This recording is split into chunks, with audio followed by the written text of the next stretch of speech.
네, 안녕하십니까. 저는 박연이라고 하고요. 지금 한겨레 신문 논설위원으로 지금 밥벌이 하고 있습니다.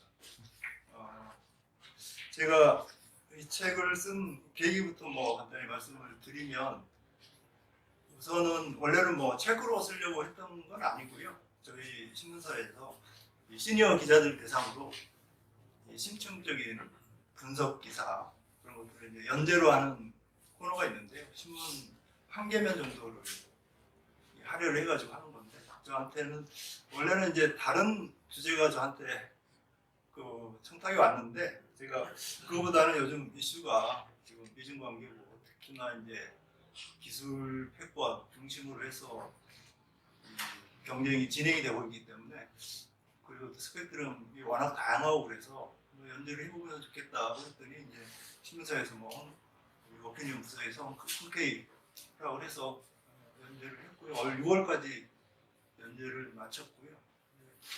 총 20회였는데 그 과정에서 이제 출판사와 연이 닿아서 책을 출판하게 되는데요. 그 서로는 원래 근데 이제 새로 썼고, 그 다음에 결론도 이제 많이 보완을 했고요. 특히나 이제 최근에 보면은 반도체라든가 이런 분야에서 워낙 이슈들이 일주일 단위로 계속 바뀌니까, 그런 부분들 좀 업데이트하다 보니까 책이 분량이 많이 좀 늘어났습니다. 저보다. 말씀 먼저 드리고요. 그 다음에 제가 지금 출판된 지 한 두 달 정도 됐는데, 그 사이에 우리 기자들이 아무래도 이제 그 1차적인 독자다 보니까 저한테 이제 서평을 쓰거나 인터뷰를 하거나 하게 되는데, 그분들이 이제 저한테 좀 이 책에서 흥미를 느낀 점, 그런 점들을 좀 몇 가지 포인트를 짚던데, 그런 거 중심으로 먼저 말씀을 드리면 어떨까 그런 생각이 들고요. 우선은 이제 이 책이 단순히 정책 리포트, 정세 진단 그것만은 아니고, 제가 이제 그 오바마 미국 대통령 시기에 워싱턴 특파원을 했는데, 특파원을 하면서 이제 보고 느낀 것들, 그리고 그 이후에는 이제 중국의 알리바바라든가 화웨이라든가 이런 빅테크 기업들 취재를 하고 한 것들, 그러면서 이제 본 모습, 실태 모습, 그리고 제가 느낀 생각들, 그런 것들을 좀 다양하게 감안을 했다, 그런 말씀 드리겠습니다. 그래서 이 책을 쓰면서 이제 주안점을 둔 부분이, 이제 처음에는 이제 방금 말씀드린, 그래서 현장감을 좀 살렸다 그런 말씀드리겠는데, 각 챕터마다 처음에는 이제 다들 이 도입부에 대부분 현장이나 사례나 이런 중심으로 풀어나가려고 그렇게 노력을 했다는 말씀을 드리고요. 그리고 두 번째는 그 미중 패권 경쟁의 어떤 전모를 좀 들여다보고 싶었다. 그래서 지금 미중 경쟁이 경제, 기술뿐만 아니라 외교, 안보, 이데올로기 전 영역에서 지금 벌어지고 있잖아요. 과거 냉전 때 미국과 소련의 어떤 체제 대결, 거의 그 양상으로 지금 가고 있는데, 사실은 워낙 우리나라에도 전문가들이 많아서 그런 부분들에 대해서 많이 쓰시고, 글도 많이 쓰시고, 보도도 나오고 책도 나오고 하는데, 각 분야가 이제 다 외교는 외교, 경제는 경제, 이렇게 각각 영역별 전문가들이 쓰다 보니까 전체를 좀 아우르는 게 좀 부족하지 않나, 그런 개인적인 생각을 가졌어요. 그래서 제가 얼마나 그렇게 전문을 제가 파헤쳤는지, 그거는 우리 독자 여러분들이 이제 판단을 하시겠지만, 그런 부분에 이제 주안점을 뒀다 말씀을 드리고요. 그리고 세 번째는 가급적 이 균형감을 갖고 노력했다. 사실은 우리 여론 주도층이 이 미국 편향적인 부분들이 굉장히 많거든요. 모든 사람들이 이제 좀 친미적인 시각, 그런 시각들이 좀 강한데, 그러다 보면 이제 중국을 우리가 현실 그대로 바라보지 못하는 그런 문제들이 좀 있어요. 그래서 사실은 중국이 우리 이웃에 있는 아주 초강대국이고 우리랑 뭐 뗄 수 없는 뗄래야 뗄 수 없는 그런 관계이기 때문에 중국을 좀 제대로 현실 있는 그대로 좀 바라봐야 되겠다 그런 생각을 가지고 제가 책을 썼다는 말씀드리고요. 그리고 네 번째는 이제 그 잘못된 통념을 배제하려고 했는데 사실 미중 관계를 우리가 이야기를 할 때 흔히 이제 좀 보호하기 쉬운 오류가 미국은 이제 지는 애다 그리고 중국은 떠오르는 애다 그렇게 이제 표현을 하잖아요. 근데 그게 좀 오류가 있는데 미국이 사실은 1945년 이제 2차 대전 이후에 세계 경제에 차지하는 비중이 뭐 많을 때는 45% GDP 기준으로 45%까지 갔는데 50년대 이제 40% 그리고 1980년대 이제 25%까지 떨어졌거든요. 근데 1980년대 이후 지금까지 한 40년간 2020년까지 지금 여전히 25% 유지하고 있어요. 그래서 2008년에 글로벌 금융위기 때 23%까지 떨어졌는데 그때 23% 떨어졌다가 이제 다시 2010년대 다시 회복을 해가지고 25%까지 다시 올랐다. 그래서 미국은 지는 애는 아니고 그 미국의 경제력은 여전히 탄탄하다. 그래서 그게 이제 뭐 미국의 어떤 개방성이라든가 혁신 능력 그리고 경제와 균형적인 어떤 정치 체제 뭐 이런 것들이 복합적으로 좀 작용을 해서 이제 어떤 미국의 지금 강대국으로 힘을 유지하고 있다 그런 말씀을 드리고요. 그래서 미국이 이제 지는 애다 그래서 그리고 그런 우리가 바라볼 때 어려움을 공개하지 않아야 된다 그런 말씀을 드리고 그리고 이제 또 하나의 오류가 중국이 미국을 초월하는 것은 뭐 당연하다 필연적이다 뭐 그런 책들도 많이 나오고 그러는 것 같은데 사실 중국은 그 기존의 어떤 1980년, 79년 이제 개혁 개방 이후에 한 3, 40년간 발전해왔던 어떤 그런 기존 추세대로 발전을 계속한다 그러면 뭐 당연히 뭐 맞는 말인데 사실은 그렇지 않고 최근 몇 년 사이로 그 변화가 많이 있었거든요. 그래서 중국의 경제 성장률이라는 것도 과거에는 뭐 10%가 넘었지만 불과 뭐 몇 년 사이에 지금 올해는 지금 한 3%대 예상이 되고 뭐 그런 상황이기 때문에 그래서 중국 경제의 어떤 미래를 우리가 전망을 할 때 그 미국의 제재 강화 그리고 지금 뭐 시진핑이 3년임을 합니다만 이 중국 공산당의 어떤 민간 기업에 대한 통제 강화 이런 것들이 이제 혁신 역량을 굉장히 떨어뜨리는 요소가 되거든요. 그리고 무엇보다도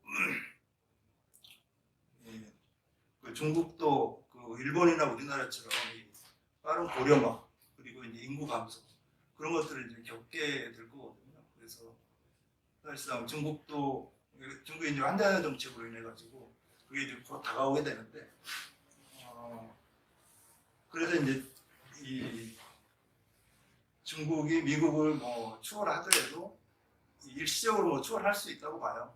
그런데 이제 압도적으로 추월을 못하고 다시 이제 재역전 당할 가능성이 있다.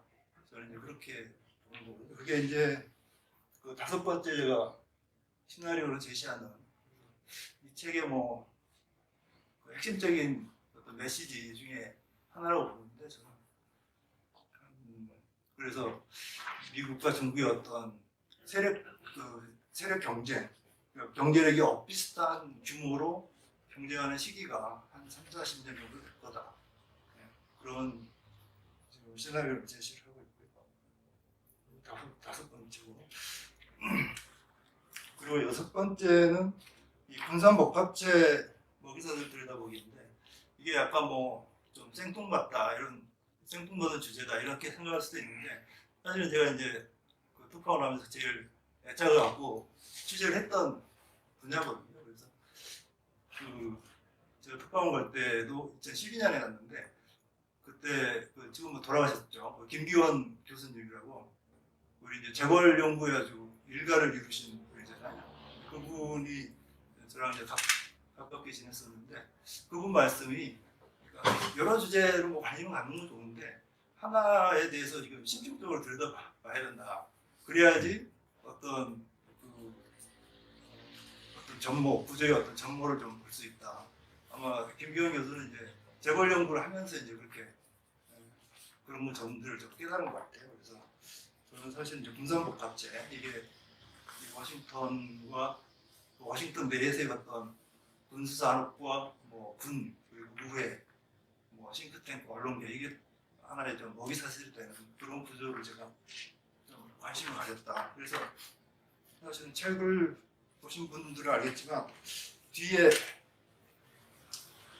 책 그 6장 첨단 무기 경쟁이 약간 뒤편으로 갔는데 애초에 제가 연대할 때는 앞부분이 있었는데 책 편집하면서 이게 이렇게 좀 바뀌었는데 그 뒷부분에 가 있는데 사실 그 부분에 좀 애착을 많이 가졌다. 그래서 책을 뭐 많이 보시게 되면 그런 부분에 좀 관심을 가졌으면 좋겠다 말씀을 드리고요. 그 다음에 구체적으로 책에 대한 이야기를 드리겠습니다. 왜 기술인가? 미중 관계를 왜 기술의 관점에서 보는 건지 뭐 핵심적인 포인트가 될 건데 사실은 이제 근대 이후에 이제 산업혁명 이후에 어떤 세계 패권의 역사는 기술 패권의 역사다. 저는 이제 그렇게 보거든요. 그래서 그게 왜냐하면 이 산업혁명 이후에 이제 기술이 어떤 굉장히 발전을 했고 기술의 발전에 따라서 이제 산업부가 기반이 형성이 되고 거기에서 이제 어떤 생산력의 어떤 비합적인 발전 그리고 그런 나라가 이제 국제 무역을 주도하고 또 그렇게 해서 이제 어떤 국부를 기반으로 해서 군사력을 일으키는 거죠. 그래서 영국 같은 경우에 이제 그 18세기 후반에 1차 산업혁명을 그런 식으로 해서 주도를 했고 그래서 100년간 이제 대영 조국의 영화를 그렸다 그렇게 보고요. 그 다음에 사실은 영국도 당시에는 유럽 대륙에 있는 프랑스나 뭐 독일 이런 나라에 비해서 산업적으로 좀 떨어졌다고 그래요. 산업사 연구자에 따르면. 근데 이제 증기기관을 발명을 거기서 처음 증기기관도 거기서 발명한 게 아니고 다른 데서 했는데 여기서 이제 더 발전을 시킨 거죠. 생산 체제, 그러니까 산업 생산과 이제 연결을 시켰고 거기서 이제 발판을 마련한 거거든요. 그런 거고 그 다음에 이제 19세기 후반에 2차 산업혁명은 전기하고 이제 내연기관, 뭐 에디슨 뭐 이런 분들이 이제 등장하죠. 그때 이제 철도라든가 뭐 이런 것들이 이제 철도 그다음에 자동차 이런 것들이 산업의 어떤 기반이 됐고 그래서 이제 미국이 1차 세계대전과 이제 그 대공황을 겪으면서 영국이 어떤 국력이 쇠퇴를 하죠. 그래서 2차 세계대전이 지나면서 이제 미국이 글로벌 패권을 장악을 했고 그런 과정이고요. 20세기 후반에 뭐 일본이 미국에 대해 이제 도전을 했는데 그때 이제 미국이 위기를 맞았어요. 그래서 당시에 나온 뭐 책을 보면 그 일본에 대한 어떤 위협감 그런 게 굉장히 많이 느꼈고 그리고 일본에 대한 제재가 굉장히 강했어요. 사실 그때도 뭐 플라자 합의라든가 그다음에 미일 반도체 협정이라든가 이런 것들을 해서 이제 일본의 어떤 산업 발전을 이제 제약시키려는 그런 시도들을 많이 했고요. 그게 이제 지금 중국한테 하는 거 거의 똑같은. 물론 이제 당시 일본은 안보를 일본에 미국에 의존을 했기 때문에 그 부분은 좀 차이는 있지만 산업적으로는 다 비슷했다. 그런 어떤 위기 속에서도 미국이 이제 패권을 유지한 거는 이 컴퓨터와 인터넷 이런 디지털 기술을 기반으로 해서 생산성을 비협적으로 발전시켜서 패권을 유지했다. 그렇게 보는 거고. 그다음에 20세기 초반에 이제 그 소위 말하는 4차 산업혁명, 이게 인공지능, 통신, 뭐 신재생 이런 것들을 기반으로 하는 건데 이게 이제 지금 중국이 이걸 기반으로 해서 미국을 이제 넘어서려고 하는 거죠. 그래서 이 기술의 어떤 대격변기가 지금 패권 어떤 이 교체기하고 이제 맞물리기 때문에 중국 사실은 뭐 시진핑 지금 주석도 2012년에 이제 주석직을 맡고 2013년부터 국제적으로 이제 임기를 시작했는데 2013년부터 이미 이거를 이야기를 해요. 그래서 뭐 문서에도 이렇게 나오고 뭐 제 책에도 조금 있습니다.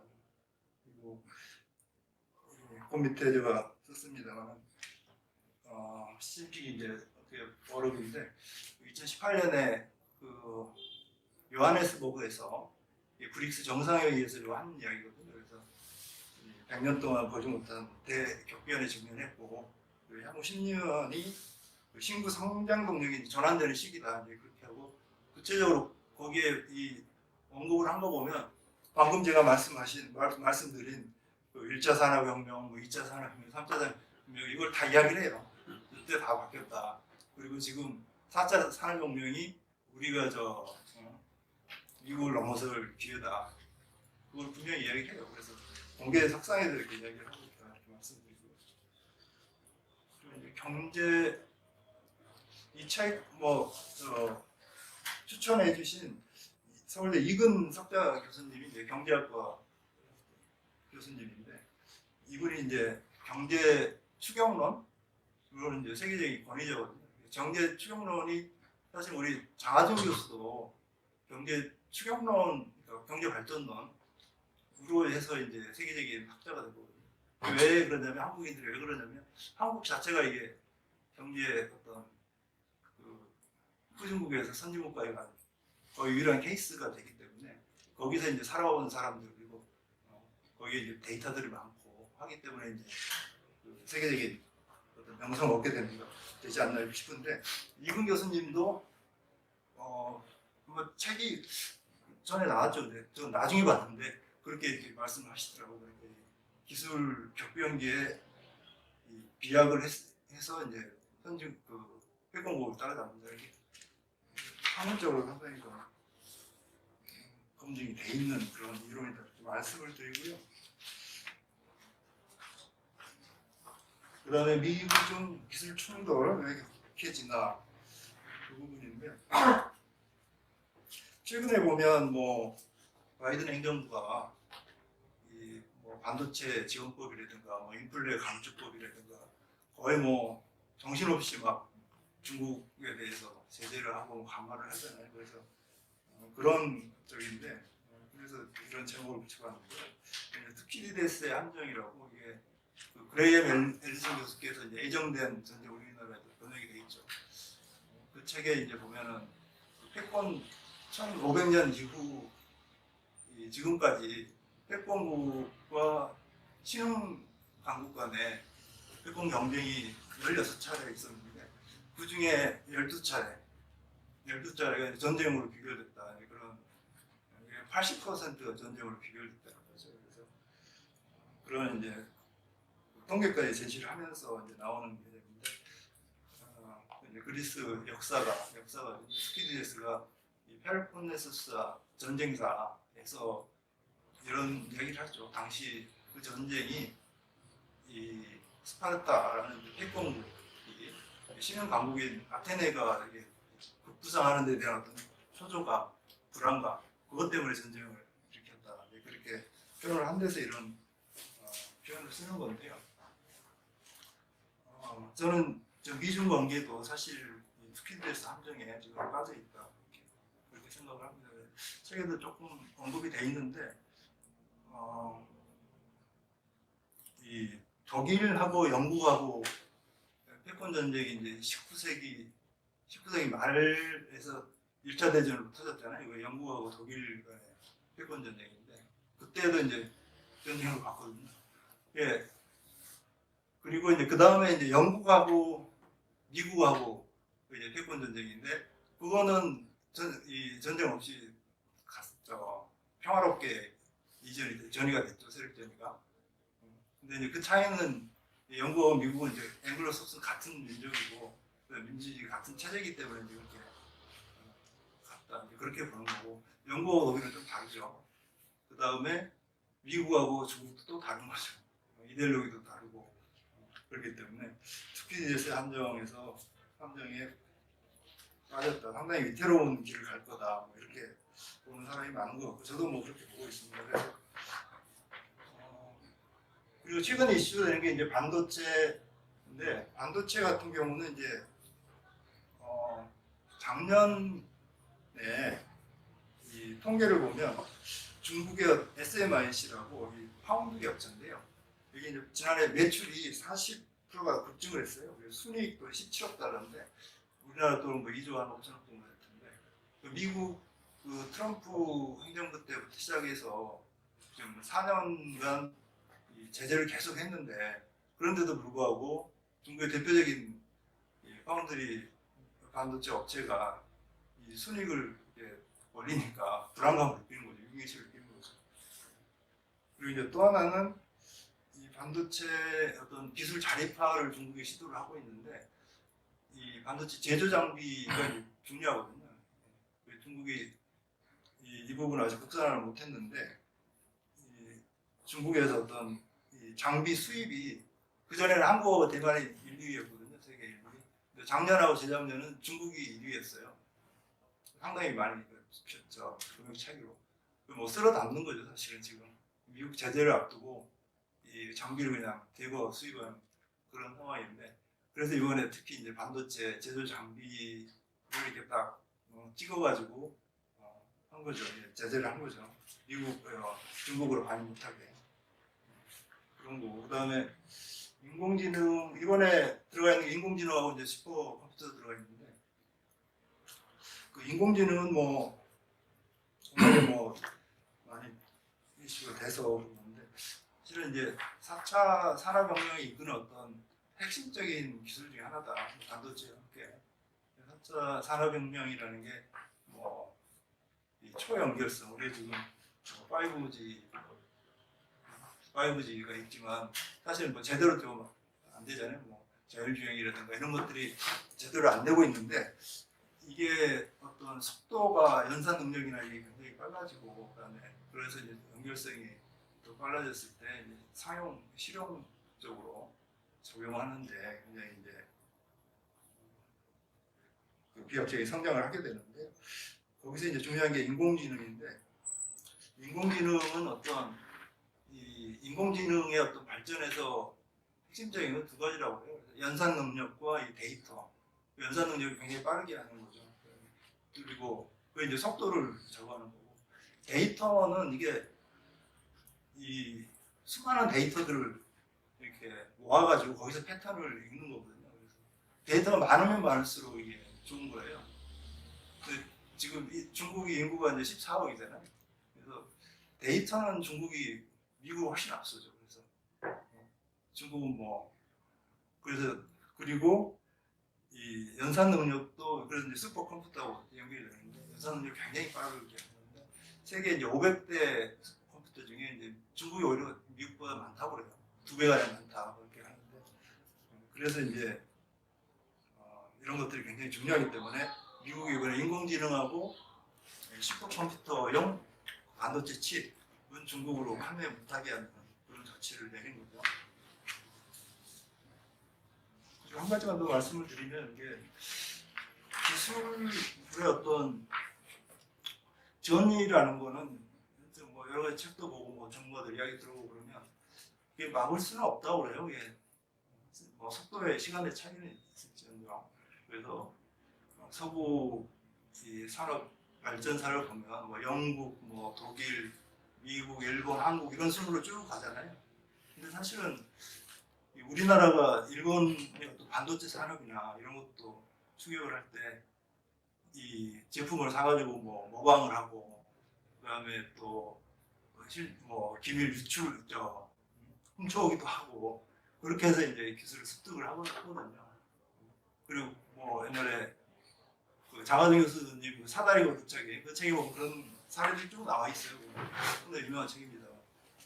미국이 제가 할 때도 영국 그 업체들한테 산업 기밀 탈취하고 그런 방식으로 했다. 이게 다 나오는데 지금 뭐 중국이 하는 건 뭐 뭐 규모가 더 크다고 저도 생각을 합니다만 다 비슷하다. 그래서 예, 그리고 이제 특허라는 게 이제 다 또 공개가 되잖아요. 특허가 이제 나중에 우리 또 과학자들이 연구를 하면 그 연구는 다 공개가 되잖아요. 그렇기 때문에 이제 언젠가는 다 기술은 이 다른 나라로 전이가 될 수밖에 없다. 그래서 그런 측면을 말씀을 드리고 싶고요. 그러니까 미국이 이렇게 그 중국의 어떤 발전 속도를 늦추려고 하지만 다만 속도는 늦출지언정 막지는 못할 거예요. 그냥 개인적으로 그렇게 생각합니다. 그리고 이제 기술 패권 경쟁 판세인데요. 이게 사실은 이제 뭐 이쪽에서 시도한 상당히 이제 무모한 쪽인데 시도인데 그 저는 이제 20대 연재를 하면서 이제 각각의 분야별로 쭉쭉 했어요. 그래서 이게 지금 6개로 뭐 우리 책에는 아마 7가지 게임 체인저 이렇게 해서 이제 통합적으로 해야 되니까 출판사에서 이렇게 이거는 이제 묶은 건데 이제 창의적으로 묶은 거예요. 이제 제가 연재를 하는 거는 다 반도체는 반도체, 뭐 인공지능, 5G 각각 따로 이렇게 한 건데 이거를 6가지로 이렇게 묶은 거는 약간 이제 편의성은 있지만 이해하기는 조금 더 쉽지 않을까 그렇게 생각을 합니다. 그래서 첫 번째 이제 반도체, 인공지능, 5G 이게 그 4차 산업혁명 그리고 기술 패권 전쟁에서 어떤 핵심이다. 그리고 반도체는 미국이 앞서고 있고 5G는 뭐 이미 중국이 앞섰죠. 그래서 화웨이 제재도 그래서 들어가고 인공지능은 거의 뭐 턱밑같이 쫓아왔다 이렇게 보시면 될 것 같아요. 말씀드린 그 연산 능력은 미국이 앞서지만 데이터는 중국이 훨씬 앞선다. 그래서 예를 들어서 뭐 자율주행차 같은 경우도 바이두가 훨씬 거기 이미 자율주행차 상용화돼 있어요. 바이두가. 그 중국이 먼저 앞섰다. 그 다음에 두 번째가 이제 지상, 해저, 우주 네트워크 전쟁인데 이거는 지상은 사실상 이게 뭐 네이밍을 하다 보니까 이렇게 됐는데 사이버 해킹 이슈를 제가 주로 쓴 거고 그다음 해저는 이제 해저 케이블 이슈고요. 사실 아마 우리나라에서 해저 케이블이 뭐지 이렇게 하는 사람도 있을 거고 왜 이게 미국 중국 간에 지금 싸우고 있지 했는데 그 책을 보시면 좀 제가 써놨는데 그다음에 우주는 인공위성 지금 이제 적에도 인공위성 전쟁이 벌어지고 있잖아요. 그런 부분에서 이제 하는 건데 사이버 해킹, 해저, 우주 다 이제 미국이 사실은 앞서 있지만 중국이 많은 부분을 좀 쫓아가고 있다고 보시면 될 거고 세 번째가 이제 핵심 광물 배터리 전기차 이거는 이제 중국이 압도적으로 앞서고 있는 그래서 핵심 광물 아까 나중에 뭐 더 구체적으로 말씀드리겠습니다. 핵심 광물은 히토류를 포함한 거고요. 핵심 광물은 중국이 거의 뭐 세계 60% 이상 차지하고 있다 그렇게 보시면 되고 그리고 배터리는 지금 미국은 이 경쟁에서 탈락했어요. 사실은 배터리 삼국지라고 제가 표현했습니다. 한중일 삼국지거든요. 배터리는 제일 처음에 일본이 제일 앞섰는데 그 소니 기억하시겠지만 워크맨?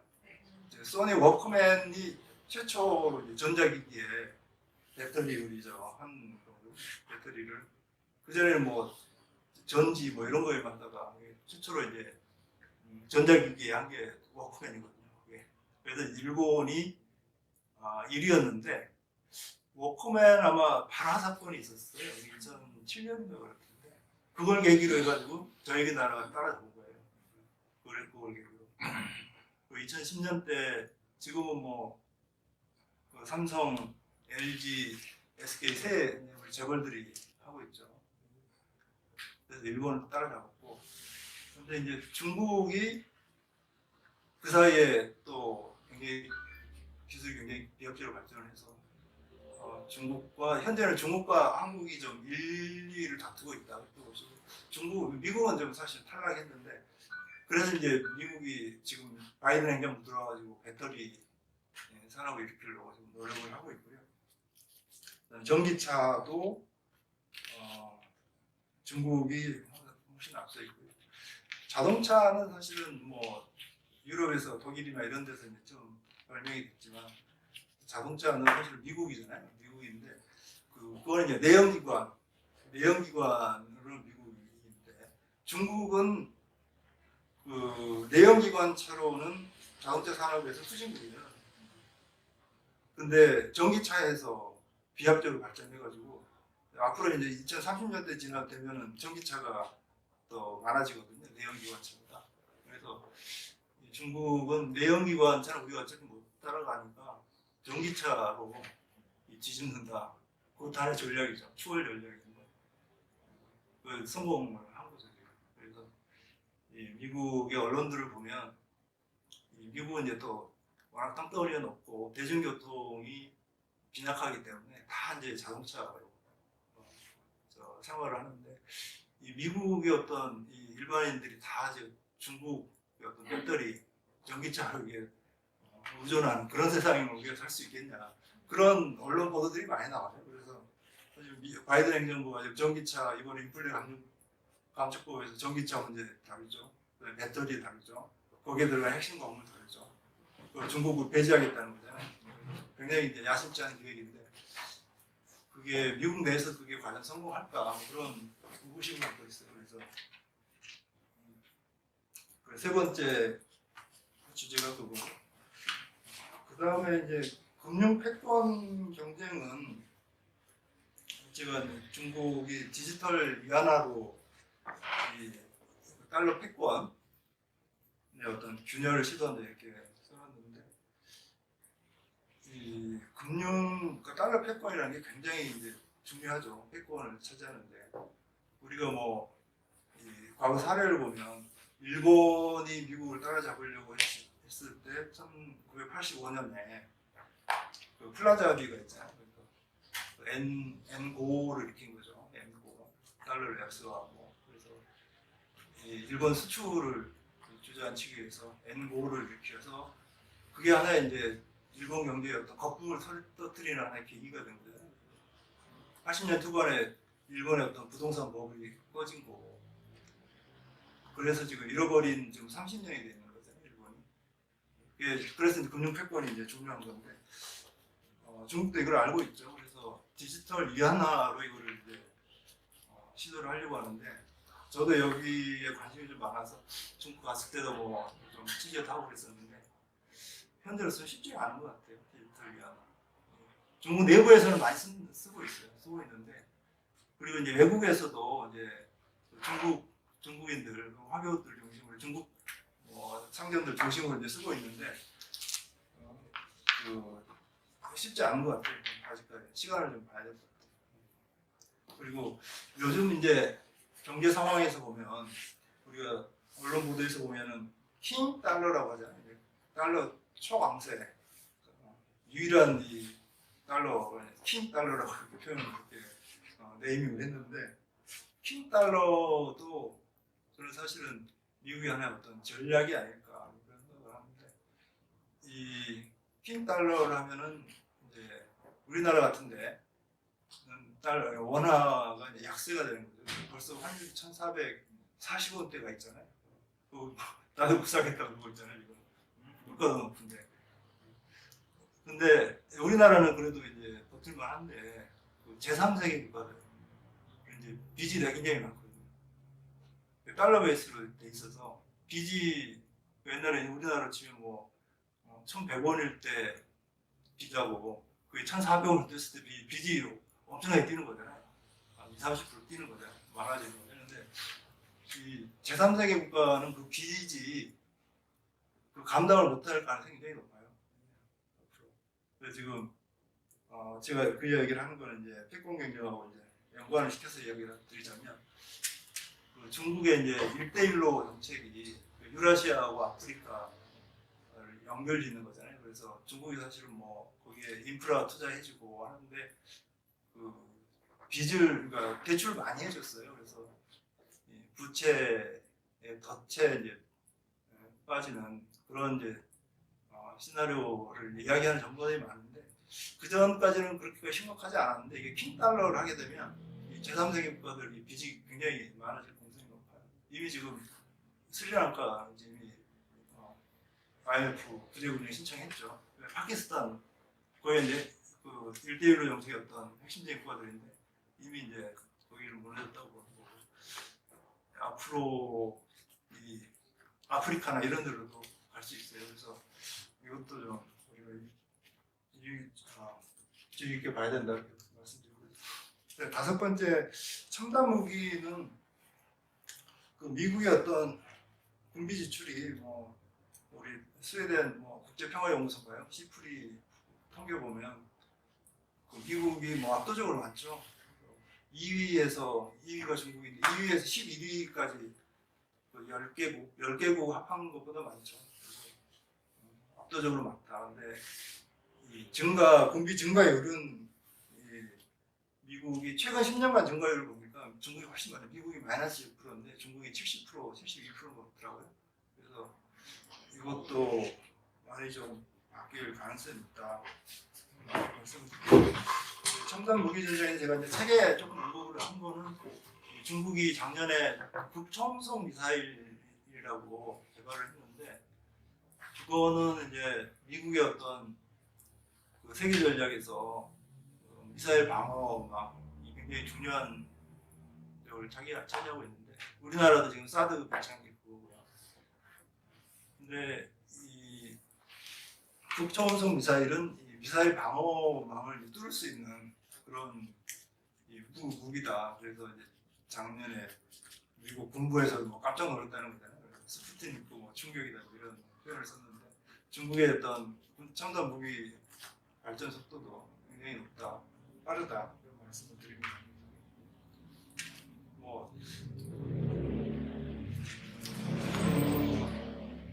나중에 이야기가 될지 안 될지 몰라서 말씀드리면 이게 그 미사일 방어망은 미국에서 아까 미국의 세계전략이 굉장히 중요하다고 했는데 그 왜 미사일 방어가 중요하냐면 그 냉전 시기에도 보면은 그 공포의 균형이라고 해가지고 핵의 균형이잖아요. 핵의 균형인데 이게 상호 확증 파괴 전략이라고 이게 이제 핵 억지력을 말하는 건데 예를 들어서 뭐 소련이 지금 이제 러시아죠. 러시아가 미국에 이제 핵을 한 발을 썼다. 그러면 이제 미국 초반 타격 때 미국의 핵무기를 전부 다 경멸을 시키면 문제가 안 되는데 거기에 살아남은 게 있을 거잖아요. 그걸 가지고 이제 남은 걸 이제 보복을 할 수 있는 거잖아요. 미국이 러시아가. 그러니까 그걸 두려워서 핵을 사용을 못하는 거예요. 강대국끼리는. 그러니 그걸 핵 억지력이라고 그러는 거예요. 근데 이제 미사일 방어망은 왜 중요하냐면 러시아가 이제 미국의 핵 미사일을 쐈어요. 근데 미국의 미사일 방어에 그걸 막아버리잖아요. 그럼 아무 소용이 없잖아요. 그러니까 미국으로서는 러시아의 핵무기 공격을 위협감을 느끼지 않고 두려움을 느끼지 않고 러시아를 핵 공격할 수 있는 거예요. 그래서 핵 억지력을 무력화시키는 미사일 방어망이라는 거예요. 그래서 이제 무서운 거거든요. 그래서 무서운 건데 지금 우리 이제 사드가 한국에 이제 배치가 돼가지고 그게 이제 중국이 이제 반발이 굉장히 심하잖아요. 그래서 핵 억지력을 이게 무력화시키기 때문에 그런 거예요. 그래서 이제 사드가 이제 전략 무기다 이렇게 이야기하는 건데 이제 이거 뭐 논리가 이제 띄고 하다 보니까 일반인들 잘 이해를 못하나 왜 사드 저거 하면 좋은 건데 우리 방어하고 좋은 건데 왜 중국이 잘해야 되냐 그러는데 사실은 그렇지 않다 그런 말씀을 드리고요. 그리고 이제 마지막에 기술 자본 디커플링 뭐 디커플링이 요즘 이런 신문에서도 보편적으로 사용되는 용어가 됐습니다. 분리, 뭐 비동조화 이렇게 얘기하죠. 미국과 중국의 어떤 경제 기술 생태계를 완전히 분리하는 그 디커플링이라고 하죠. 냉전 때 우리 소련하고 미국과 동맹국, 그다음에 소련 동맹국 어떤 경제는 사실상 분리돼 있잖아요. 그게 완전 디커플링이고. 근데 지금은 완전 디커플링은 어렵고, 그래서 워낙 경제적인 어떤 상호 의존도가 높아서 어렵고, 부분적인 디커플링, 첨단 기술을 중심으로 한 디커플링을 한다는 건데, 그게 이제 기술 디커플링이고요. 그다음에 자본 디커플링은 이 중국의 어떤 기술 기업들이 자금 조달을 해서 그 돈으로 이제 그 기술 개발을 하고 인력도 뽑고 연구 개발하고 해서 이제 사업을 일으키는 건데, 이 중국 뭐 알리바바나 이런 데도 사실은 뉴욕 나스닥에서 상장을 해가지고 거기서 자본을 조달을 해서 사업을 전 세계 사업을 했거든요. 알리바바.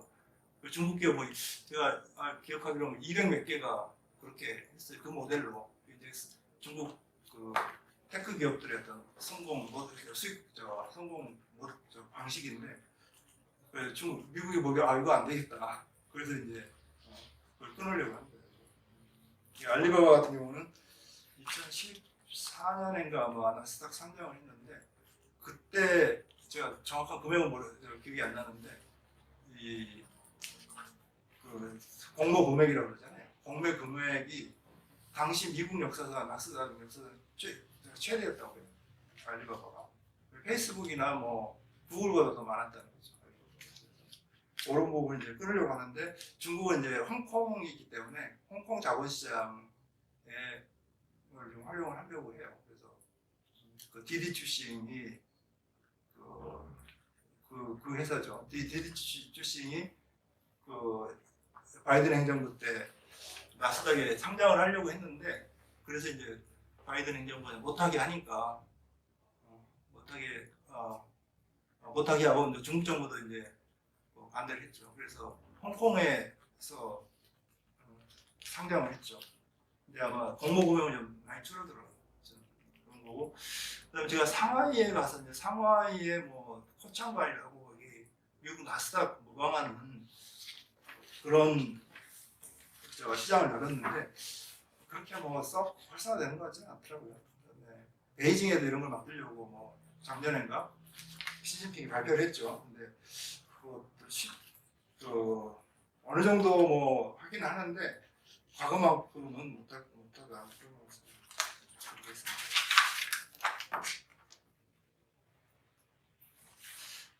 그 다음에 미국의 대중국과 어떻게 달라졌나? 이거는 뭐 제가 짧게 말씀드릴게요. 1990년대 클린턴 행정부 때 사실은 그 중국 경제를 세계 경제에 편입하기 시작을 했죠. 그래서 2001년에 WTO 가입시킨 게 결정적이었고, 그래서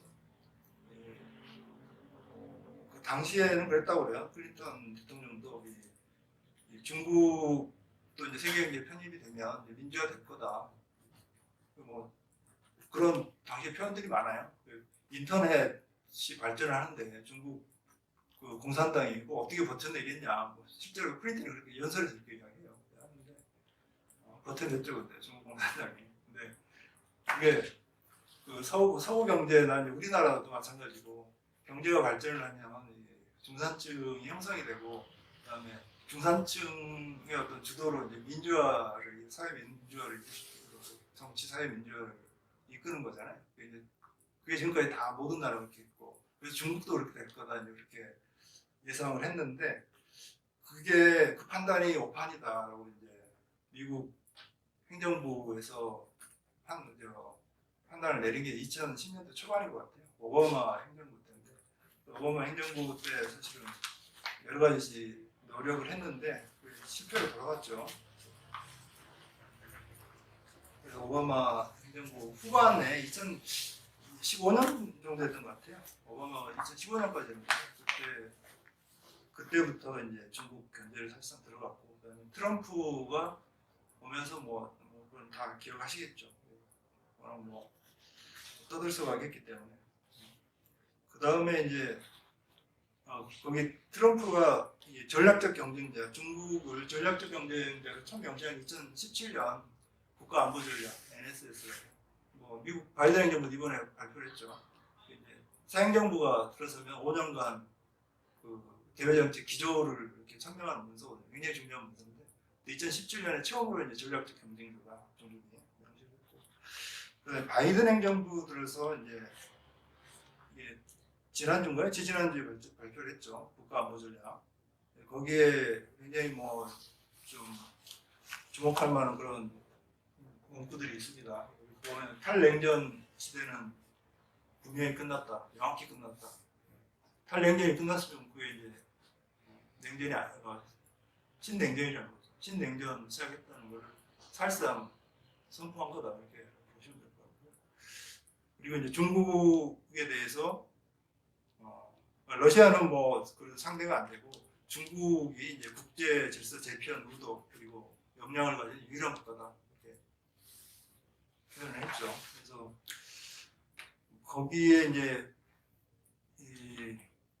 제 책에는 아마 이 부분은 이제 제 책은 9월 2일에 출판이 됐기 때문에 이 부분은 안 들어가 있는데 그 NSS 이게 안 들어 있는데 그 올해 5월에 그 토니 블링컨 국무장관이 그 대외정책 기조를 발표를 해요. 미국 조지 타운대에 그 중요한 문서 발표하는 건 다 조지 타운대에서 합니다. 그 희한하더라고요. 조지 타운대에서 블링컨도 그랬고 이게 설리번 국가보고장관도 이번에 조지 타운대 가서 연설을 했는데 그때 블링컨도 이미 이런 저기를 발표를 했어요. 그래서 공식 이번 거는 공식 문서가 됐다고 보니까 제 책에는 블링컨까지 나와 있다고 말씀드립니다. 그리고 디커플링 전략 아까 이제 디커플링을 제가 설명드렸고요. 그 국제 정치나 뭐 외교에서 그 경제적 상호 우전이 높으면 이 전쟁은 막을 수 있다 뭐 그런 이제 학설이 있는데 지금 뭐 이거는 지금 미국과 중국 간의 어떤 관계를 보면은 그거는 사실상 오류다. 이제 이번에도 결론 나는 거죠. 예. 근데 그 전에 영국하고 독일 때도 마찬가지인 게 우리가 세계화를 이야기를 할 때 1차 세계화 지금이 뭐 세계가 처음이라고 생각하지만 1차 세계화가 이제 19세기 말에서 1870년대부터 시작해서 이제 1차 세계대전 때가 그게 이제 1차 세계화고 그때도 뭐 자본이나 인력의 어떤 국제적인 교류가 굉장히 높았어요. 그래서 그때도 이 경제적 상호 우전도가 굉장히 독일하고 영국이 높았지만 전쟁까지 갔다 그런 말씀을 드리고요. 근데 이제 디커플링이 냉전 때하고 다르게 거기 보면 이제 민군 겸용 첨단 기술 중심의 어떤 부분적인 디커플링 가능성이 높다. 그거는 이제 지금의 어떤 우리 전국과의 어떤 경제적인 상호 우전도가 워낙 높기 때문에 일반적인 경제까지는 건드리기는 쉽지 않다. 첨단 기술 중심, 반도체, 인공지능 뭐 이런 것들, 인공 경영으로 할 만한 것들 그런 중심으로 디커플링 가능성이 높다. 그렇게 보시면 되고 그리고 그것마저도 이제 쉽게 안 되는 게 이제 5G 사례를 제가 이야기를 드릴 건데요. 미국 이제 트럼프 행정부 죄송합니다. 제가 불안해요.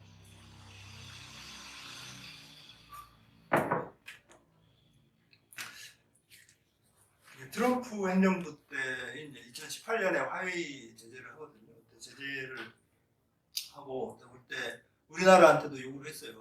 화웨이 통신 장비 쓰지 마라. 통신 장비. 아까 이제 스마트폰은 사실상 괴멸시켰다고 말씀드렸죠. 통신 장비가 두 개 사고인데 스마트폰하고 통신 장비. 통신 장비는 우리 LG U+가 그걸 쓰잖아요. 화웨이 거 쓰잖아요. 우리 거 쓰지 마, 화웨이 거 쓰지 마라고 했는데 뭐 아직까지 쓰고 있죠. 우리도 LG U+. 근데 작년에 이제 미국 외교협회라고 CFR이라고 거기서 조사를 했는데 60개국을 조사를 아마 60개국 조사를 했는데 8개국이 미국 요구를 따랐다고 그래요. 8개국은 이제 파이브 아이즈라고 미국, 영국, 캐나다, 뉴질랜드, 호주, 미국 이게 파이브 아이즈죠. 그 다음에 일본 여섯 하고 몇 군데에서 여덟 개. 그 다음에 이제 나토에서도 뭐 터키라든가 네덜란드 이런 데는 화웨이 계속 쓰겠다고 했고요. 네, 사우디 아랍에미리트는 중동 국가들도 좀 화웨이 쓰고. 그래서 이거는 성공 못했다. 그게 그 CFR의 결론이고요. 그래서 이제 스마트폰 사업에 어떤 타격을 입혔지만 통신 장비는 아직 건재하다. 아까 제가 말씀드렸다시피 아까 말씀 안 드렸구나. 이게 화웨이의 작년 수익이 굉장히 많았어요. 화웨이가 순이익이 매출은 이제 스마트폰 사업이 거의 절반이어서 매출은 한 30-40% 줄었는데 순이익은 굉장히 많았다고 해요. 화웨이도 만만치 않은 어떤 맷집을 가지고 있다 이렇게. 반도체가 이제 제일 이슈인데요. 반도체는 워낙 제가 기술 패권 전형의 초크 포인트라고 하는데 초크가 이제 영어로 이 목을 조른다 할 때 초크거든요. 초크가 목을 조르다는 뜻이에요. 초크 포인트가 이제 목을 조르는 군사 용어로 이제 전략적 관문. 저는 그렇게 번역을 하는데 전략적 관문이다. 예, 반도체 이제 메모리와 이제 시스템, 비메모리 반도체 이렇게 나누는데 메모리는 우리 삼성이 이제 세계 최강자죠. 이게 데이터를 저장하는 거고 시스템은 이제 논리 연산하는 거죠. 반도체가 중요한 게 우리 지금 쓰는 뭐 휴대전화, 그다음에 노트북 이런 전자기기부터 뭐 에너지, 운송, 금융, 항공, 무기, 뭐 인프라와 국가안보에 이제 핵심적인 역할을 합니다. 그래서 이제 중요한데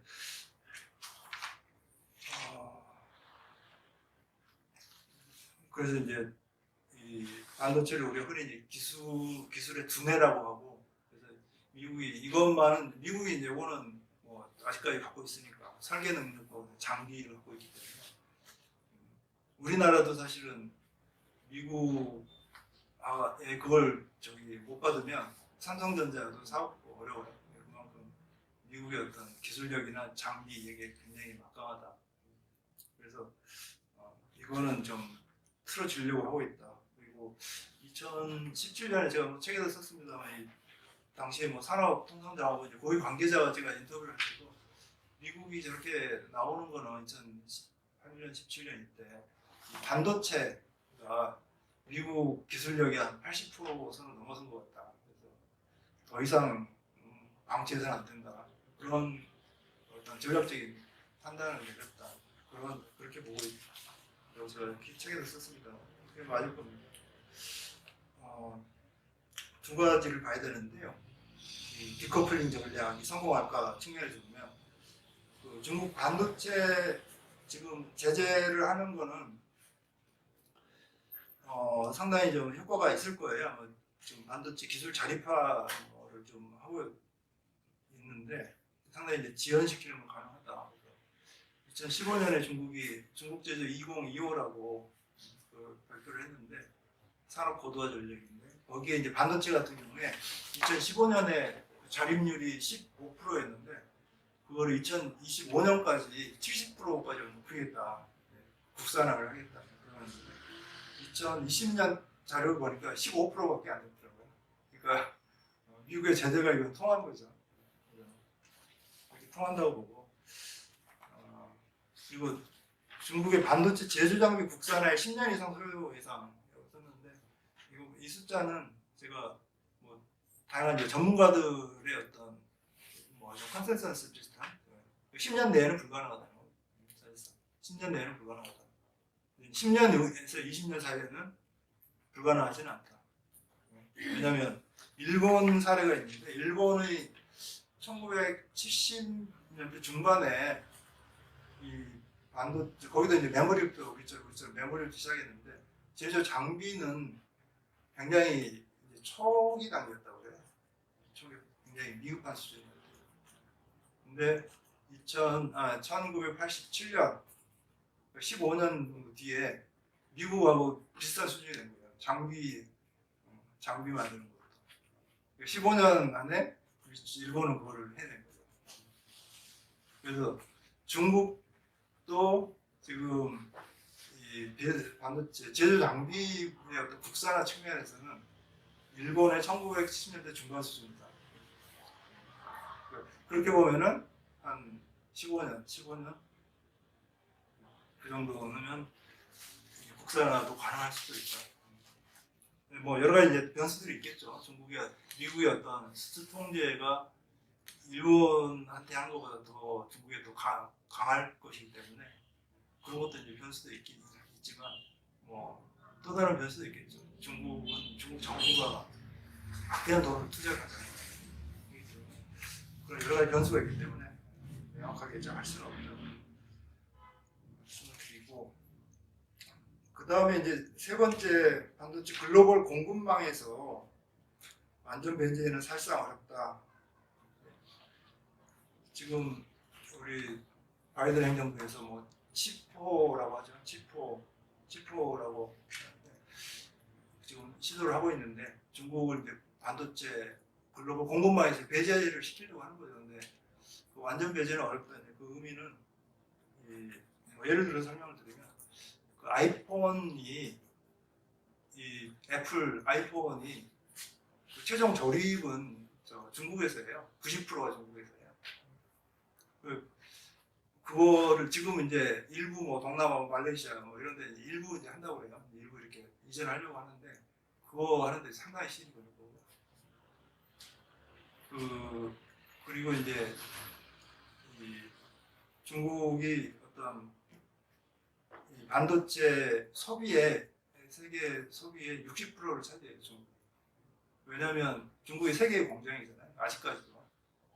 이 반도체 칩을 가지고 그걸 휴대폰에 놓고 뭐 그다음에 노트북에 놓고 뭐 냉장고에 놓고 자동차에 놓고 뭐 그렇게 해서 파는 거잖아요. 세계에 수출하는 건데 그 구조인데 그 거대한 이 물량을 중국이라는 물량에서 생산하는데 그거를 뭐 단시일내에 다른 나라로 대체하기는 불가능하죠.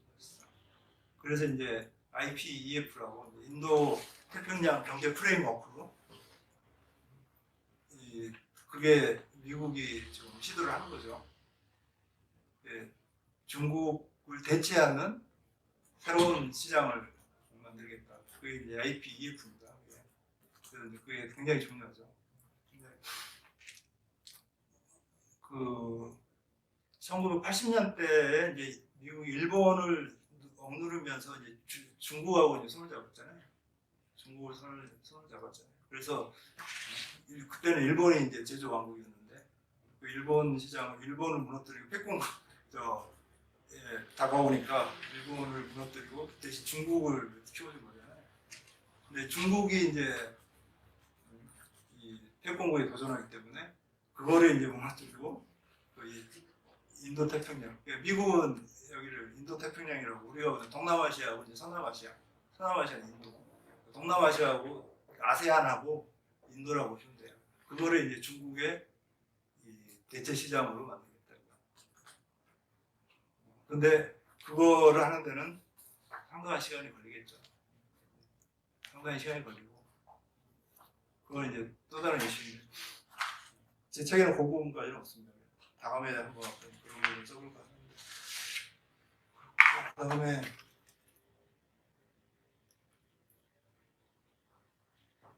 중국 대응은 제가 투입을파라고 썼는데 그게 싸우되 깨지는 않는다. 투입을파입니다. 그 전에 도광량이가 이제 덩샤오핑 때 뭐 빛을 숨기고 때리기도 했다는 거죠. 유소자기가 뭐 장점인 때 뭐 할 일을 한다 뭐 그런 거고 화평국에는 이제 후진타오 때 뭐 평화롭게 일어선다는 거고 그 다음에 이제 시진핑이 이제 대국굴기 했는데 요즘은 이제 투입을파라고 표현하더라고요. 왜 그러냐? 아직은 중국이 세계 국제 경제 질서에서 아직은 남아 있는 게 이롭기 때문이죠. 싸우되 하는 게 아닙니다.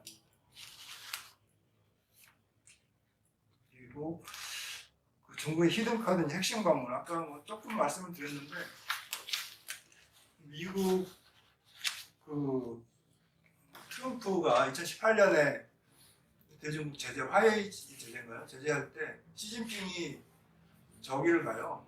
그 중국의 히토류 공장을 가요. 그 내륙 지방에 저뭐한 산시성인가 어디에 거기를 가는데 히토류 공장을 가는데 가서 그냥 악수만 하고 나오죠. 근데 그 다음날 신화통신인이 뭐저 한국신문 이런 데서 해석을 하죠. 야, 저 미국이 반도체를 제재를 하면 우리는 히토류로 제재한다. 그 암시를 하는 거죠.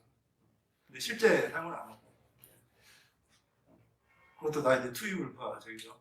근데 히토류가 그 덩샤오핑 이거 썼습니다. 1992년에 이제 중동에 석유가 있다면 중국에는 히토류가 있다고. 히토류가 왜 중요하냐면 이게 이 전자기기나 그 첨단 무기의 그 핵심 소재라고 해요. 그 어떤 독특한 어떤 과학적인 특성 때문에 소재를 경량화하고 해서 정확도를 높이고 하는데 굉장히 중요한 적이라고요. 히토류가. 히토류 우리 뭐 옛날에 센카쿠열도 일본하고 할 때 그 중국이 실제로 무기화했죠. 히토류 저 일본에 안 준다. 그러니까 일본이 바로 손들었잖아요. 그래서 히토류도 보면 1950년에서 80년에는 일본 아니 저 미국이 1위였어요. 근데 중국으로 다 넘어온 거죠. 환경 문제라든가 뭐 이런 것 때문에. 그래서 히토류를 비롯한 핵심 광물이 중국이 히든카드, 뭐 바이든도 제가 예를 썼습니다만 뭐 2022년 2월 21일에 그 닉슨이 역사적인 방문을 했던 50주년 기념일이거든요. 그때 그 전에는 이게 다 서로 미국하고 중국 이제 기념식 하고 있어요. 근데 기념식 안 하고 그 히토류 핵심 광물 그 미국 내 생산 확대하는 방안 발표했죠. 그게 다 이제 그런 이유들이 있는 겁니다. 히토류 그 밑에 썼지만 저 원광의 생산량 시장 점유율이 중국이 60%예요. 미국은 15%고. 그리고 이 미국이 15% 생산하는 것도 가공은 중국에 보내서예요. 그러니까 다 중국에 의존하고 있어요.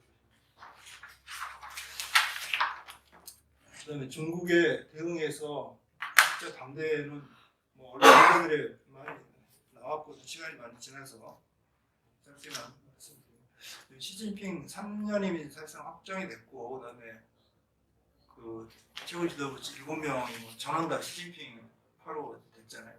굉장히 큰 사건입니다. 왜 중요하냐면 미중 패권 경쟁에서 그 전에 이제 최고 지도부 내에서도 이제 뭐 견제와 균형 뭐 어떤 그런 것들이 좀 있었는데 그게 사실상 이제 어려워졌다. 그리고 특히 정책 오류를 그래서 이제 시정하기가 더 어려워진다.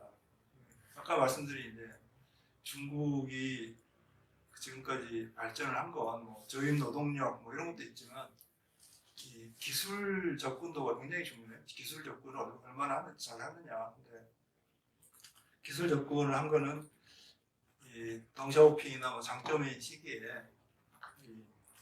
외국 기업들 유치를 많이 했잖아요. 우리도 그때 많이 갔고 외국 기업 유치할 때 항상 뭐 지분 절반은 중국에 주고 그러면서 이제 그때 기술 습득을 한 거죠. 그리고 민간 기업에도 굉장히 자유를 많이 줬다고 그래요. 알리바바 뭐 이런 데서 다 이제 그렇게 해서 큰 거고. 그래서 이제 자체적으로 혁신도 일어나 기술 습득도 하고 혁신도 하고 그런 게 됐는데 지금은 워낙 기업 통제가 강해서 이 혁신 역량이 많이 떨어질 수 있다. 근데 이 시진핑 3년이만 그런 측면에서 굉장히 좋지 않은 신호다. 중국의 어떤 중장기 발전 잠재의 측면에서 좋지 않은 시그널이다. 그렇게 봅니다. 그리고 이 이슈와 관련해서는 사실은 이렇게 중국을 이런 식으로 어떤 이런 길로 가는 데는 어떤 미국의 좀 책임도 크다고 봐야죠. 미국이 계속 이렇게 압박을 하고 하기 때문에 중국 내부에서는 또 자체적으로 어떤 거기에 대한 대응을 해야 되고 강경론이 더 드실 수밖에 없고 미국의 어떤 바이든 행정부의 어떤 책임도 크다 그렇게 생각합니다. 미국의 어떤 오바마 행정부 때는 그래도 같이 좀 어떤 외교를 해보려고 좀 시도들을 많이 했는데 지금은 아예 뭐 트럼프 이후로 보이지 않는다. 미국의 책임도 상당하다 저는 그렇게 보고 있고 대만 관련해서 굉장히 이슈가 되는데 이 부분은 물론 대만 관련해서는 지금 2027년이 굉장히 좀 위험하다 뭐 이렇게 이런 표현들을 혹시 뭐 말들 들어보셨는지 모르겠는데 저는 그러니까 시진핑의 어떤 좀 3년이면 한 5년 지나면 2027년이잖아요. 그때 이제 좀 시진핑이 계속 중공봉 이야기했는데 중화민족의 위대한 부흥 그러기 위해서는 지난 100년간 이 군력의 시대의 한 산물이 그 대만도 있잖아요. 대만이 청일전쟁에서 져가지고 일본에 준 거잖아요. 네, 활용한 거죠. 대만 찾아오는 것도 이 중공몽의 하나 일부분이다 그렇게 보는 것 같아요. 그래서 시진핑이 3년임하고 이제 지금 정신이권 가려고 한다는 거잖아요. 그래서 그런 어떤 하나의 빌미로 대만 통일을 하지 않을까 그런 이야기들이 많이 나와요. 그래서 대만 이슈가 분명히 더 중요해질 것 같다 그런 이야기 말씀드리고 그다음 미중 패권 경쟁 시나리오는 이게 사실상 뭐이 책의 핵심적인 것 중에 하나인데 지금 중국이 현재는 중진국입니다. 경제 규모로는 이제 세계 1위인데 작년에 이제 1인당 GDP가 12,556불 그리고 1인당 GDP 되게 뭐 1만 달러 된 게 이제 중진국은 아니고 저 세계은행 기준으로 보면 13,000달러 정도가 이제 중진국에서 이제 돌파하는 선진국이죠. 고소득국으로 넘어가는 여기라고 하는데 중진국은 함정은 이제 중국이 저는 벗어날 거라고 보고요. 근데 1인당 GDP 1만 달러 도달 시기가 2019년인데 우리나라는 1994년에 한 거죠. 우리나라보다 25년 지났는데 중국이 뭐 아직은 강국은 아니다. 그래서 고소득국은 아니다 말씀드리고 세 가지 시나리오가 있는데 대개 이제 연구기관들에서 이 세 가지로 제시를 하죠. 뭐 낙관적, 뭐 비관적, 중립적 다 그렇게 합니다. 어떻게 될지 모르니까 이제. 기존 추세대로 이제 성장할 때 2020년 후반, 2030년 초중반에 미국 출발할 거라고 보고 비관적 시나리오는 이제 고령화, 과다부채, 생산성 분화 이런 걸로 해서 미국 출발 아예 불가능하다. 중립적인 거는 중진국을 벗어나지만 뭐 시기가 지연될 거다 이런 건데 제가 보는 거는 책에서 쓰는 거는 이 중립 세 가지 중에서는 중립적인 시나리오에 가까워요. 조금 다를 수도 있는데 그 변수가 지금 미국 제재 강화가 굉장히 세잖아요. 세고 왜 중요하냐면 이게 중진국에서 이제 고소득으로 넘어갈 때 가장 중요한 기술 접근도예요. 자체 기술을 개발하는데 시간이 많이 걸리고 하기 때문에 외국에서 이제 선진 기술을 습득을 해야 되거든요. 그래서 기술 접근도가 중요한데 그래서 기술 혁신이 제약될 거다. 중국 기업 정부의 어떤 기업 통제 강화 이것도 혁신 역량이 있어. 그리고 이제 빠른 고령화도 굉장히 중요합니다.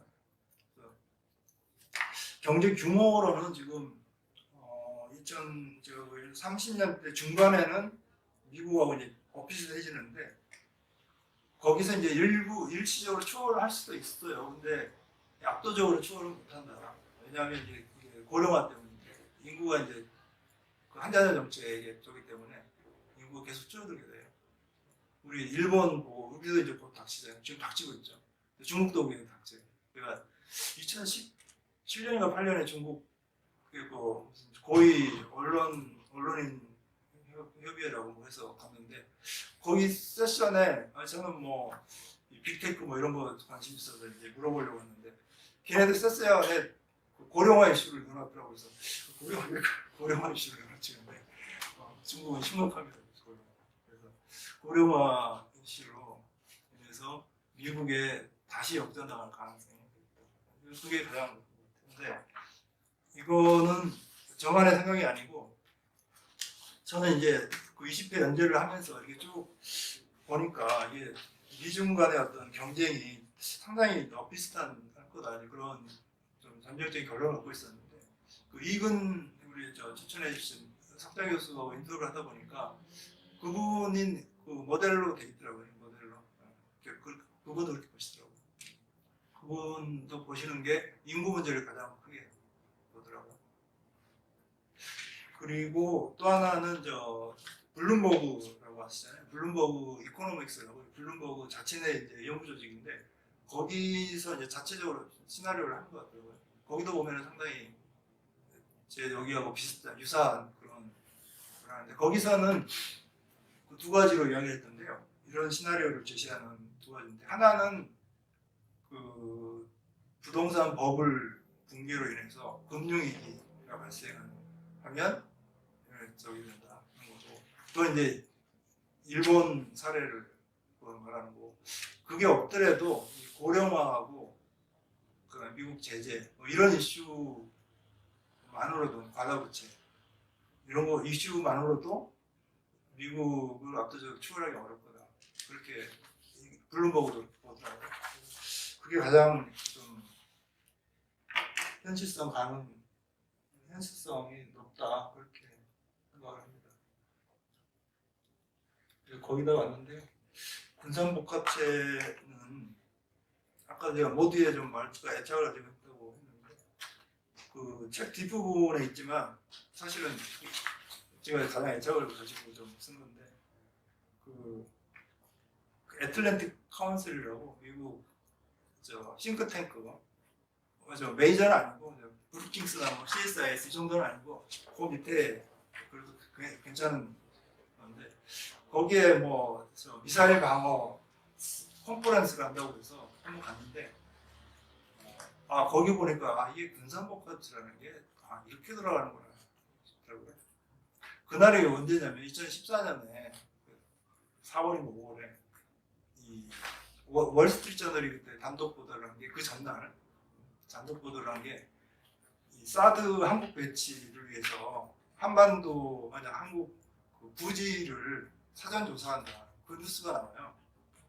그리고 그 다음날 이 컨퍼런스에 열렸는데 근데 이제 그 이야기를 거기서 사회자가 월스트리트저널 부국장 출신인데 그 이야기를 하더라고요. 그래서 거기에 이제 합참 의장 바로 서열 2위니까 합참 차장인데 합참 차장이 이제 기조연설을 하는 거죠. 근데 그 월스트리트저널 부국장 출신이 그 애틀랜틱 카운슬 거기 회장으로 가 있었거든요. 근데 그 양반이 그 모두에 월저널이 사전 브리핑을 해줬다 뭐 진짜로 언론에서 하고 그래서 뭐 합참 차장한테 뭐 감사한다고 그러고 합참 차장이 이제 뭐 인사말을 하는데 거기에 이제 참여한 사람들이 그 다 저기에요 뭐 군 관계자 그다음에 군산복합체 의원 보좌관 그다음에 뭐 이런 사람들이에요. 싱크탱크 사람들 거기서 이제 의견들을 주고받고 하는 건데 그 합참 차장이 그래서 이름을 기억을 안 나는데 그 나중에 그 국방부 은퇴하고 나서 제가 그걸 봤더니 그 후원사가 레이시온이라고 그게 사드 만드는 데가 두 군데인데 그러니까 록히드 마틴하고 레이시온하고 두 군데가 이제 해서 만든 거거든요. 레이시온이 후원사예요. 후원사가 거기 모든 비용을 다 내고 이제 컨퍼런스를 한 거죠. 그러니까 군산업체가 하고 후원해주고 사람들이 행사를 하는 건데, 그러니까 이게 뭐 군사복합체가 이렇게 움직이는구나 이렇게 생각하는데, 나중에 그 합참 차장이 은퇴하고 나서 레이션으로 가요. 그러니까 같이 움직이는 같은 항공이다 이렇게 보시면 되고, 미국 군사복합체가 이제 그런 거라는 거고요. 그다음 미국, 중국은 이제 군민융합이라고 미국이 이제 군사복합체를 벤치마킹 한 거예요. 두 군데가 이렇게 좀 하고, 이것도 중요한 포인트라고 저는. 그다음에 한국의 기회와 위협은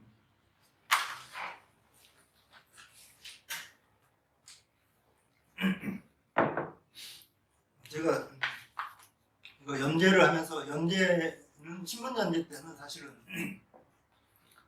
미국과 중국의 어떤 기술 패권의 어떤 우열 관계, 그거를 이제 들여다보는데 이제 포커스를 맞췄고, 한국 부분은, 그래서 이제 한국 부분은 뭐 만약에 뭐 연재를 더 했으면 할 텐데, 더 하기가 제가 힘들어서 못했는데, 그 결론 부분에 막 제가 언급을 했었는데요.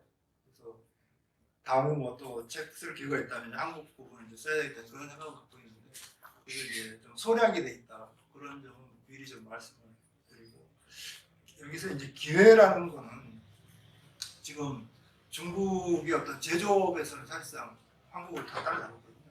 이미 넘어섰죠. 뭐. 근데 이 첨단 기술 부분도 거의 성과에 쫓아왔는데, 미국이 제재를 하면서 시간을 벌어준 거예요. 중국의 추격 속도로 시간을 벌어줬다. 그런 측면에서는 기회다.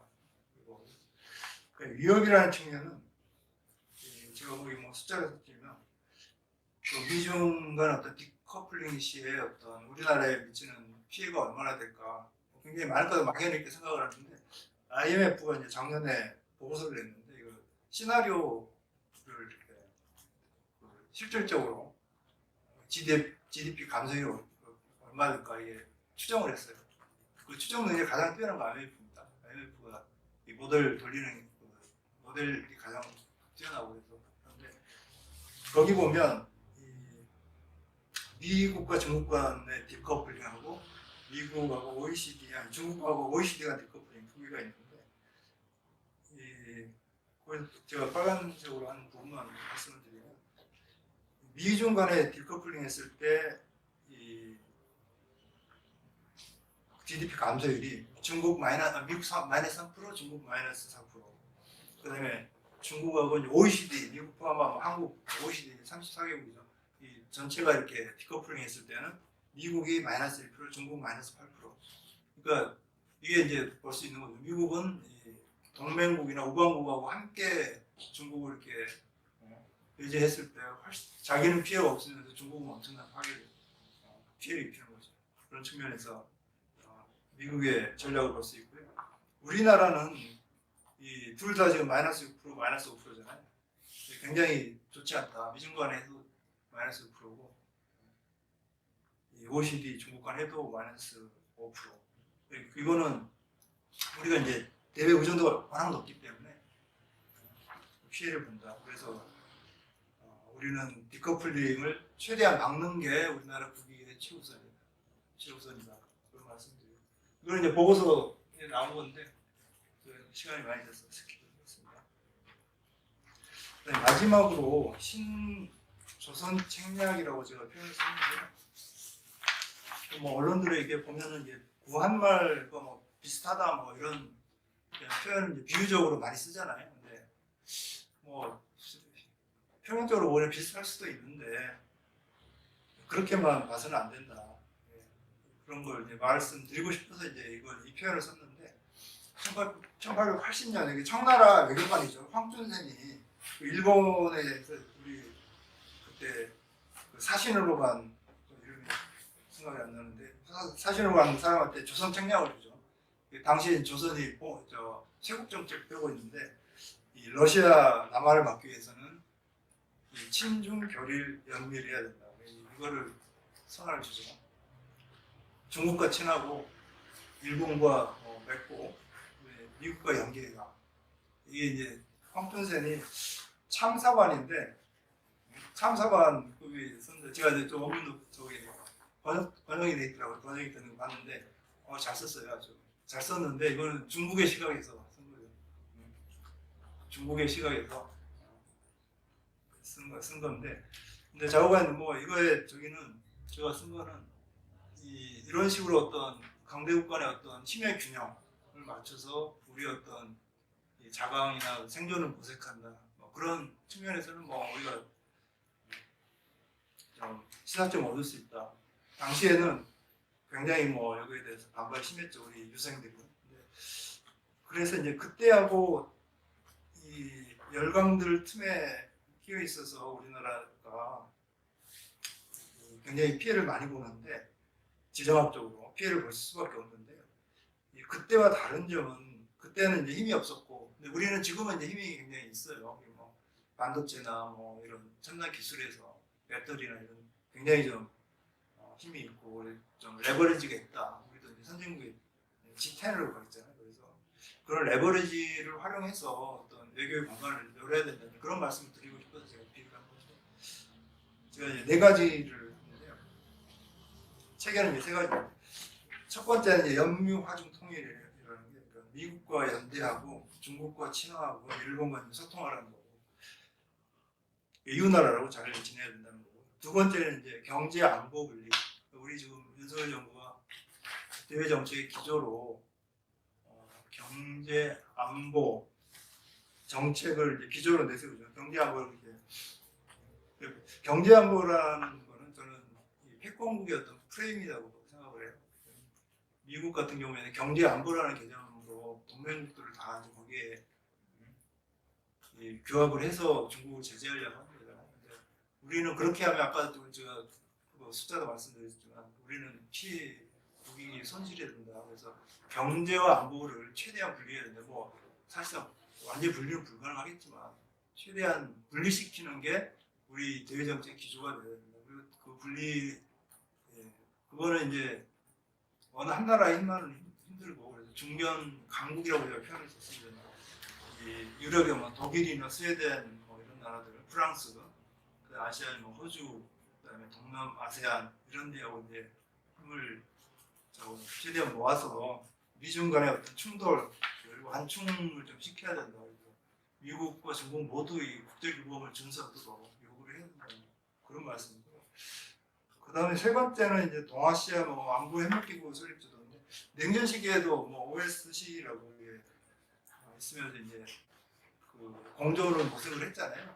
그런 어떤 국제 동아시아 기구를 만들 필요가 있다. 그래서 아까 말씀드린 게 대만 문제가 굉장히 심각한데, 대만 문제는 관리를 좀 해야 된다. 이런 기구를 통해서. 그리고 마지막으로는 아까 말씀드린 동남아, 서남아시아, 지금 중국에 대한 경제 의존도가 굉장히 높은데요. 그걸 좀 줄여나가고 동남아하고 이제 인도, 요걸 이제 새로운 성장 어떤 프론티어로 삼아서 그쪽 시장을 좀 개척을 하는. 그래서 이게 외교만은 안 되고 외교와 통상과 이 산업 정책과 이 모든 게 하나로 해서 좀 전략을 짜야 된다. 그런 말씀을 드리겠습니다. 제가 잠시 시간을 너무 많이 뺏은 것 같은데 질문 있으면 봐주세요. 질문 있으면 해주시죠.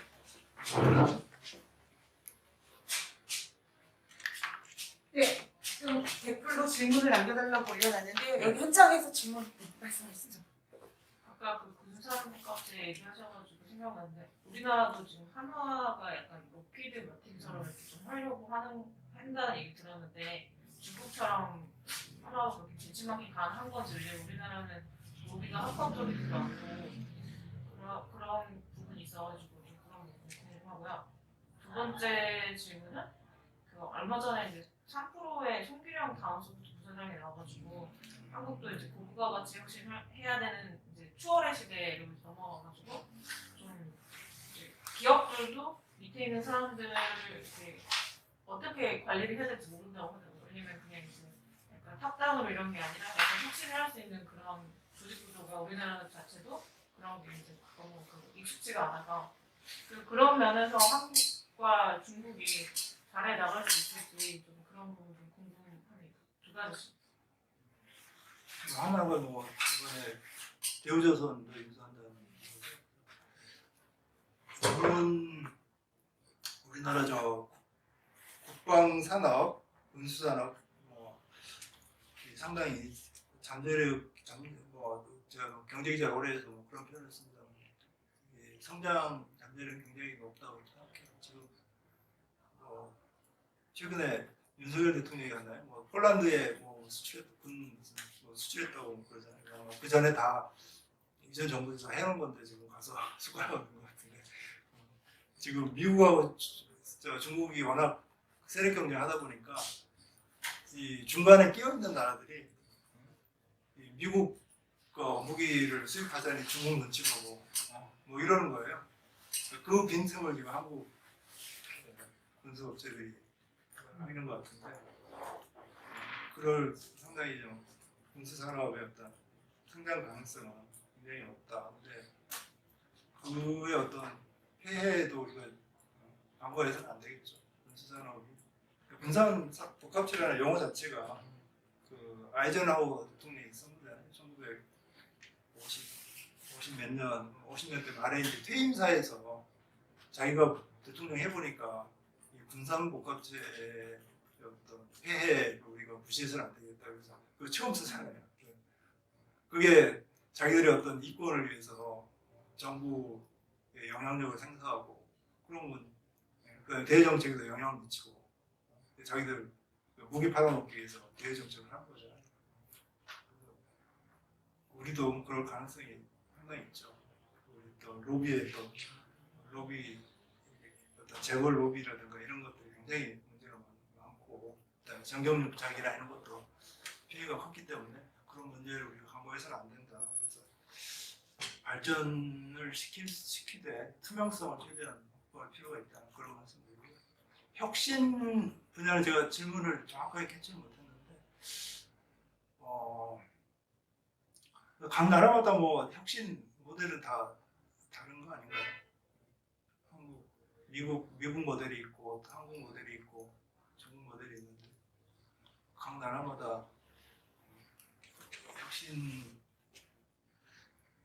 아까 제가 질문 조금만 덧붙이면 아까 말씀하실 때 이제 중국에 대한 시나리오를 예상하셨을 때 중립하고 비관적, 낙관적 중에서 중립으로 보신다고 하셨잖아요. 근데 지금 이코노미스트에서 그 서방과 중국의 혁신 경쟁이라는 기사를 내는데 보니까 아까 말씀하신 것 중에 이렇게 약간 폐쇄적이고 좀 이렇게 기술 접근도가 있어야 되는데 그 부분을 막는 쪽으로 시진핑이 더 돌아설 수 있게끔 더 지도 체제가 더 시진핑계의 사람들이 채워졌다고 말씀을 하셨길래 저도 그 기사에서 논조도 그랬거든요. 이제 중국이 예전에 등소평 때 이렇게 열어놨던 게 지금 닫히면서 이제 더 이상 얘네가 인재를 이제 그 안에서 수급할 수 있는 그 상황이 아니고 그래서 좀 비관적으로 보는 그 기사였거든요. 그래서 그냥 제가 느끼기에도 이제 좀 한계치가 없지 않나 이렇게 생각이 들었는데 중립이라고 얘기를 하셔가지고 그래도 여지가 있다라고 보시는 근거가 뭔지가 조금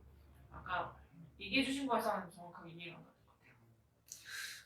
저도 뭐 이코노미스트 그 최근인가요? 그전 기사도 이코노미스트가 이제 영국 그 자유주의 성향 굉장히 그 보수적인 그런 쪽인데 굉장히 저도 뭐 정병이 있는 부분이기 때문에 거기도 많이 참고하는데요.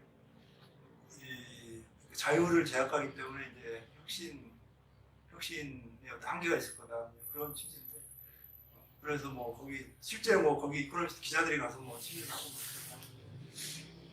그 의견 많을 수도 있는데 기술 혁신은 우리가 그 에디슨 누가 말했죠? 뭐 필요가 발명을 낳는다 그런 속담이 있잖아요. 속담 비슷한 게 있잖아요.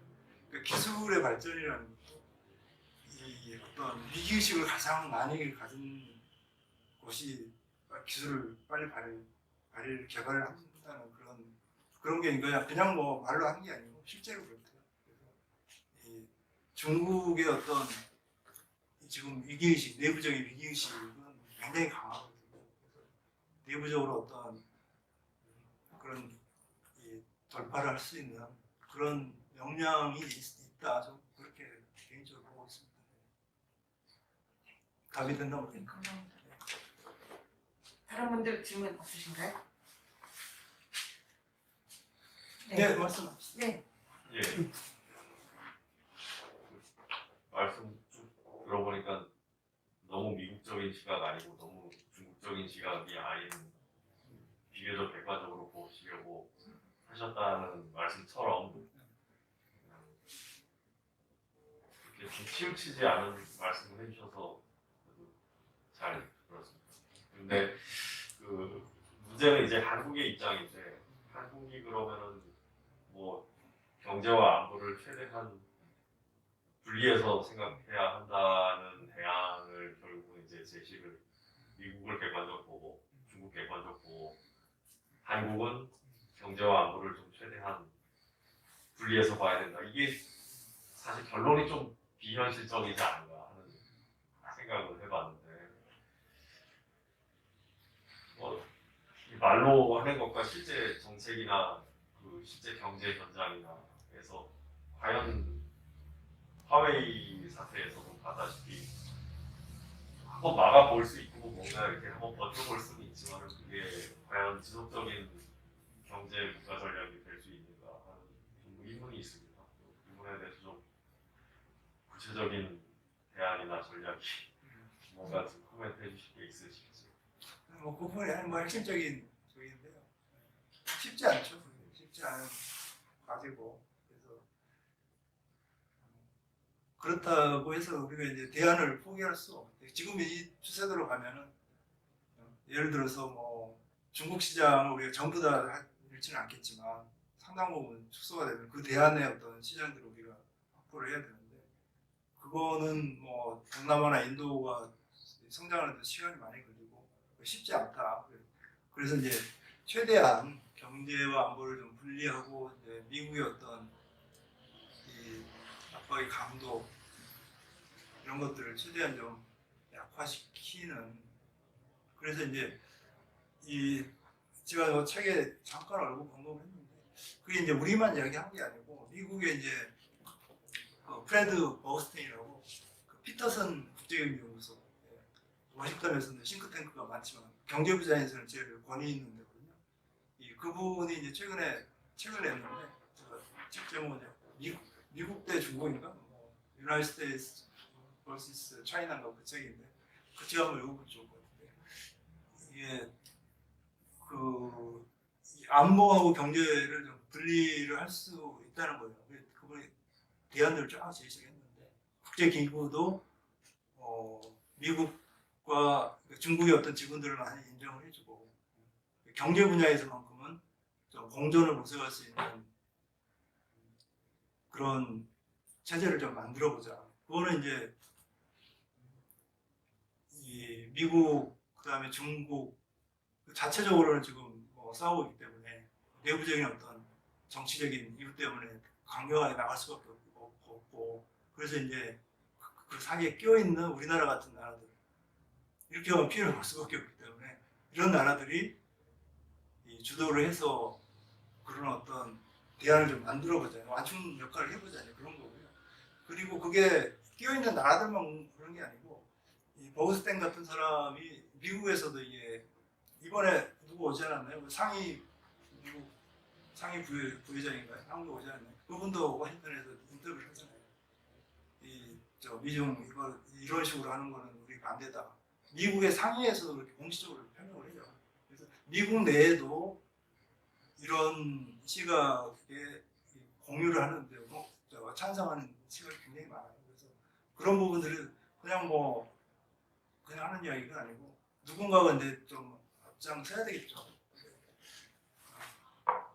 저는 우리나라 지금 뭐 윤석열 정부랑 사실상 제가 기대는 안 하고 그런 목소리들을 좀 많이 내야 된다. 시민사회에서 많이 내야 되고 그런 생각. 제가 이제 구체적인 어떤 산업 그런 것까지 다 이제 미시적으로 좀 해야 되는데 그 부분은 아까 제가 말씀드렸다시피 연재가 미중 간의 어떤 초점을 맞추다 보니까 한국의 어떤 생존 전략을 좀 소략을 했다. 그래서 제가 다음 기회가 된다면 한번 그 부분을 좀 해보려고 합니다. 당장 거시적으로 보면 인도 같은 경우는 상당히 좀 파기를 하고 있는 반면에 한국은 안보 동맹이라고 하면서 지금 전략 동맹 가고 있고 한데 그게 가능하겠는가? 저는 좀 의문이 많이 들고 해서 어떤 아니 뭐 말씀? 핵심적인 질문에 쉽지 않은 길이죠. 쉽지 않은 길이지만 우리가 좀 추구를 해야 된다 그런 말씀.